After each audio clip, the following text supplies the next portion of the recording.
Spice Diana na Lodja simanyi nkolagana yaabwe endagaano yali egamba nti naye nga tekimanyi Spice okwawukana ne manager tekibeera kirungi era nze kuba manager Lodja mumanyi Mulogo Lodja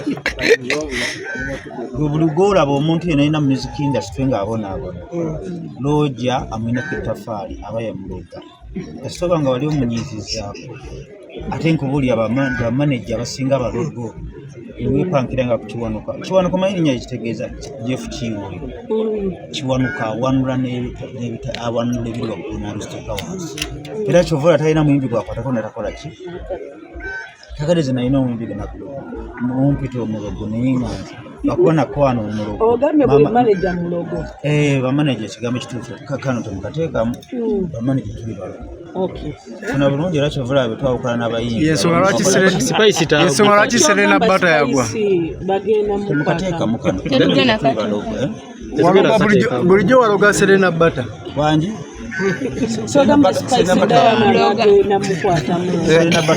ogambye bamanager muli Balogo eddogo lyaffe lyerirwa eddogo lyaffe liri mu nkola kyovula abetuta abantu bakola ki bagwa Serena Bata aliwa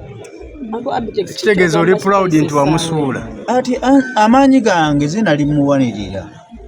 bw'owanirira omuntu bw'omutakikiddako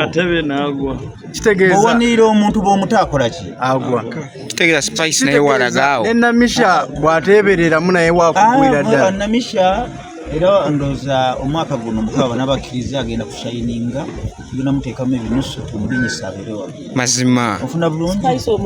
Spice Diana mugambe kigambo kimu ageza n'azanyisa entundu za manager babanga alina contribution yonna gye yakola ku talent ye batuule bakkaanye bagabane tebagabana Namisha akalulu kali katya eyasirikwa bwejju ofuna bulungi Spice Diana muamagezi nyinza okuba nga sinza asanire ogamuwa tagezaako n'ayawukana ne manager nga tebakkaanyisa kubaana banayogera ekigambo kale kijja mukosa babanga Lodja ayina ettafaali ku Spice Diana Lodja kadina b'omutunuulira olabira ddala Omulogo aweddenga agenda kuloga Spice Diana